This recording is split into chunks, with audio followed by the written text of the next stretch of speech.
પ્રભુ કહે દુનિયા આવીને સુખ માંગે, ભઈબા તમે એક એવા ભક્ત છો મારી પાસે આવીને દુઃખ માંગો છો, આવું કેમ? ત્યારે કુંતાજી કહેવા લાગ્યા, સુખ આવે ને ત્યારે અમે આપને ભૂલી જઈએ છીએ, ત્યારે અમને એમ લાગે કે અમારી બુદ્ધિ, અમારી હોશિયારી, અમારી મહેનત, અમારું ભાગ્ય, ત્યારે પોતાની વિશેષતા દેખાય, અને દુઃખ આવે અને ત્યારે આ કાંઈ કામ ન લાગે, ત્યારે સમજમાં આવે કે કરનારો તો પરમાત્મા, એક કૃપા બળથી જ તરાય એમ છે, બાકી પુરુષાર્થના બળ કામ લાગે એમ નથી. એ ત્યારે સમજમાં આવે.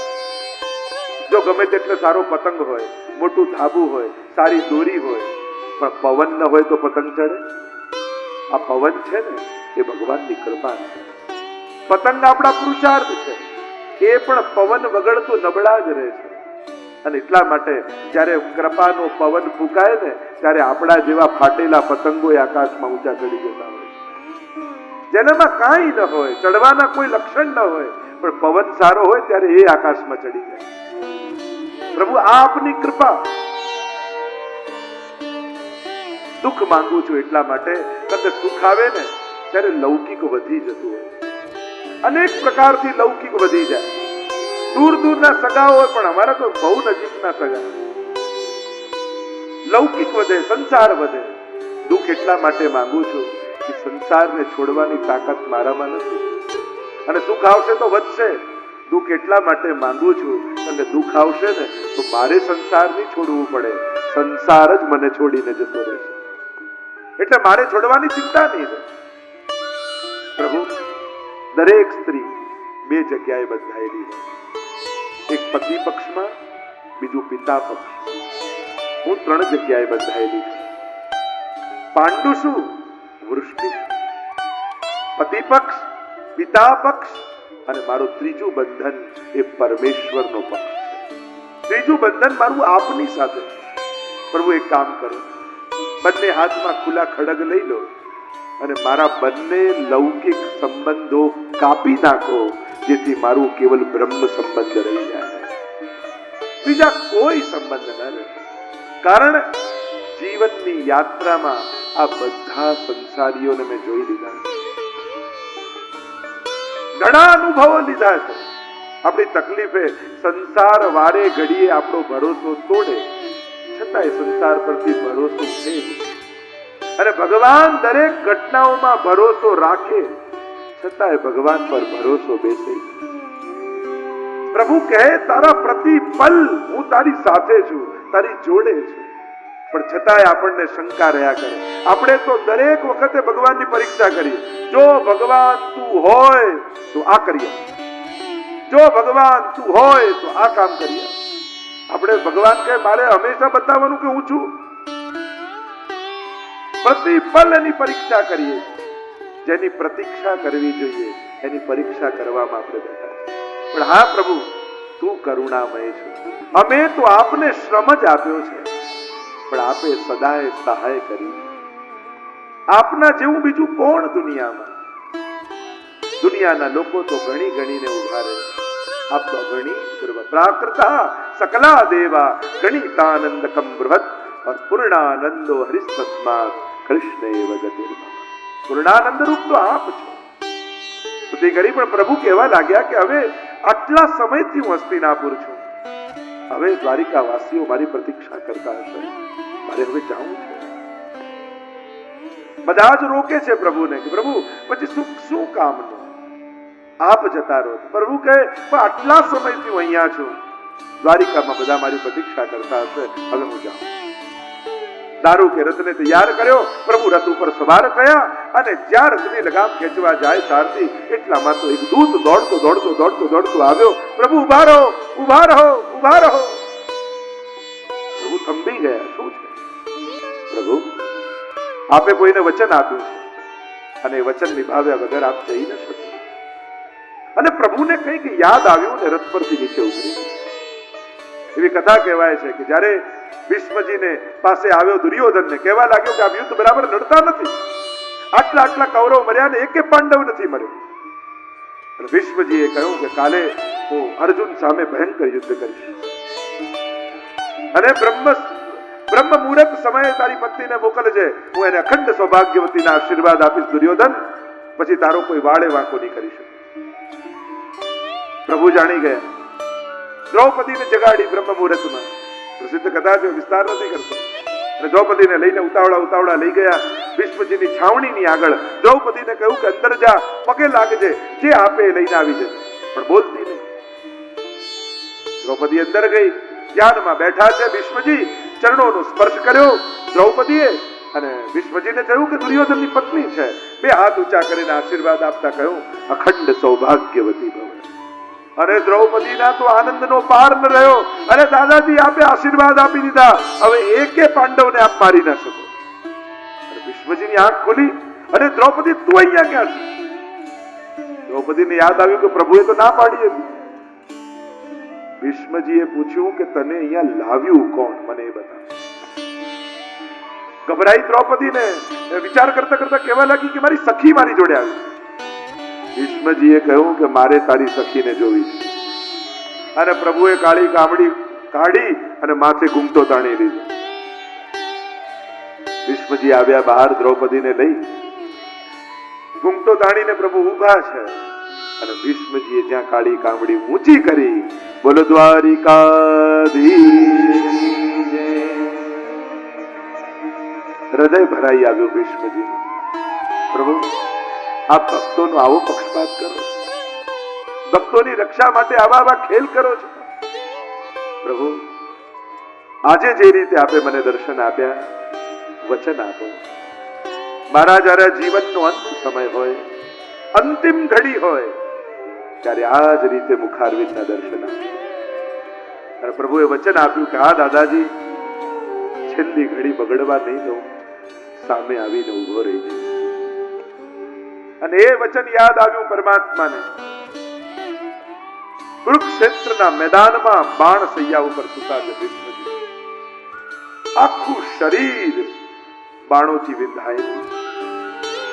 કથા તો ઘણી છે. શિખંડીને સામે ઉભો રાખ્યો અને પૂર્વ જન્મમાં એ રાજકુમારી હતો અને સ્ત્રી સામે હથિયાર ન ઉપાડવાનું પ્રતિજ્ઞા ભીષ્મજીએ લીધી છે. બાણ મૂક્યા, ભગવાને કહ્યું માર બાણ. અને અર્જુન એક પછી એક બાણ છોડે, આખું શરીર વિંધાઈ જાય. અને બાણ સૈયા ઉપર સૂતા છે ઈચ્છા મૃત્યુનું વરદાન પામેલા ભીષ્મજી. કહેવાય છે કે ઉત્તરાયણની પ્રતીક્ષા કરી રહ્યા છે. સૂર્યની બે ગતિ છે, દક્ષિણાયન અને ઉત્તરાયણ. ઉત્તર તરફ પ્રયાણ સૂર્ય, અને કહેવાય કે ત્યારે કોઈ દેહ છોડે તો સદગતિને પામે. ઉત્તરાયણની પ્રતીક્ષા. આચાર્યો તો અર્થ કરે કોઈ સમયની રાહ ભીષ્મજી નથી જોતા, પણ ઉત્તરાય એટલે અભિમન્યુની પત્ની અને એના ગર્ભમાં જેણે અયન નિવાસ કર્યો છે એ પરમાત્માની પ્રતીક્ષા ભીષ્મજી કરી. પ્રભુ પાંચે પાંડવોને લઈને આવ્યા છે ભીષ્મજી પાસે. અને બહુ અદ્ભુત સંવાદ છે મહાભારતમાં. એ સમયે અદ્ભુત પ્રશ્નોત્તરી થઈ. અંતિમ સમયમાં પણ ભીષ્મજી કેવો ધર્મોપદેશ પાંડવોને કરે. શાંત ચિત્તે બાહુઓ ફેલાવીને સૂતા. લાંબા લાંબા શ્વેત કેશ, શ્વેત સફેદ દાઢી, મુખારવિંદ પર તેજ એવું ને એવું છે. ભલે આખું શરીર વિંધાયેલું હોય, તપનું તેજ છે. ઘણા લોકોના મુખ પર તપનું તેજ હોય, ઘણાના મુખમાં જપનું તેજ હોય, ઘણાના શરણાગતિનું શ્રદ્ધાનું તેજ હોય. ભલે સફેદ ન હોય, ગોરો ન હોય, પણ એક ચહેરા પર શાંતિ. એને જોઈને મનમાં શાંતિ થઈ જાય, એને જોઈને મનમાં શ્રદ્ધા જાગી જાય. પ્રતિજ્ઞાનું તેજ, તપનું તેજ ભીષ્મજીના ચહેરા પર પરમ શાંત છે. ભગવાન પાંચે પાંડવોને લઈને ભીષ્મજીની નજીક આવ્યા અને કોઈ સમાચાર આપ્યા કે ભીષ્મજી પ્રભુ પધારે. અને નેત્રો બંધ કરીને સૂતા ભીષ્મજીએ ધીમે રહીને પોતાના નેત્રોને ખોલ્યા અને સામે એ જ શ્યામ સુંદરનો સુંદર ચહેરો સામે દેખાયો. અને જ્યાં પ્રભુના દર્શન થયા, હૃદય ભરાઈ આવ્યું ભીષ્મજીનું. અને નેત્રોના બંને ખૂણામાંથી દડ દડ દડ દડ દડ અશ્રુપાત થવા લાગ્યા કે પ્રભુ છેલ્લી ઘડીએ આપના મુખારવિંદના દર્શન અને સ્તુતિ કરતા ભીષ્મજી બોલ્યા, ઇતિમતિરૂ કલ્પિતા વિતૃષ્ણા ભગવતી સાત્વત પુંગવે વિભુ સ્વસુખમુપગતે ક્વચિદ વિહરતુમ પ્રકૃતિમુપેયુષી યદ ભવ પ્રવાહ ઇતિ મતિ. પ્રાય બધી જ સ્તુતિઓ અથથી શરૂ થાય. આ એકમાત્ર સ્તુતિ એવી છે જેની શરૂઆત જ ઇતિથી થાય. મહાપ્રભુજી સુબોધનીમાં આજ્ઞા કરે, ઇતિ શબ્દ કર્મ સમાપ્તિ વાચક. માનો પોતાના સમસ્ત કર્મોની ભીષ્મજીએ અહીંયા પ્રભુના ચરણોમાં ઇતિ કરી દીધી, સમાપ્તિ કરી દીધી. પ્રભુ, આ મારી વિતૃષ્ણ બુદ્ધિ આપના સિવાય બીજે ક્યાંય લાગી નથી.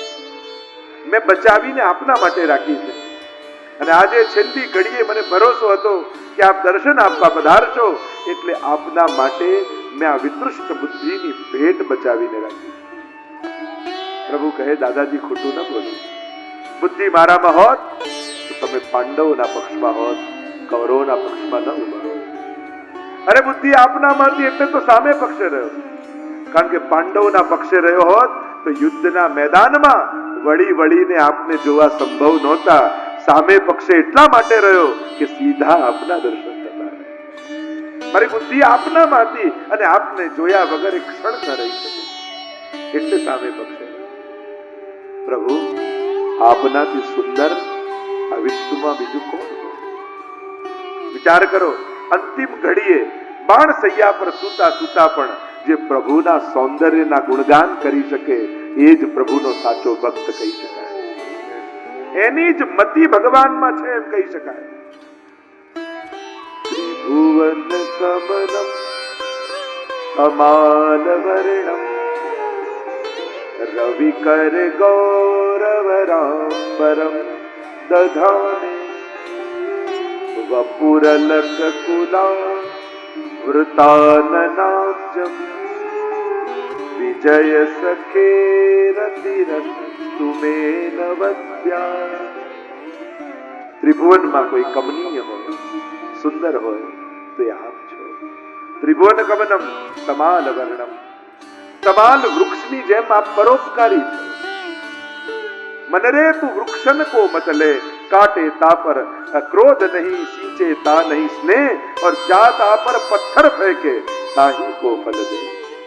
સુરદાસજી નું પદ છે ને, વૈષ્ણવતા શીખવી હોય, ગામની બહાર ઘરની બહાર નીકળો ને વૈષ્ણવને ગોતો એ તો પછીની વાત, પણ ઘરના આંગણામાં એક ઝાડ વાવ્યું હોય ને એ તમને વૈષ્ણવતા શીખવાડે. સુરદાસજી કહે છે, જે જલ પાય એમાં કોઈ મોહ નથી, કાપે એના પર કોઈ ક્રોધ નથી, અને એને પર જે પથ્થર ફેંકે ને એને ફળ આપે છે. પ્રભુ, આપ પણ તમાલ વૃક્ષ જેવા છો. અમે પણ આપની ઉપર ઘણા પથ્થર ફેંક્યા, પણ આપે તો સદાય સામેથી કૃપાના ફળ જ અમને આપે. તમાલ વર્ણમ રવિ કર ગૌરવરાંબરમ દધાને.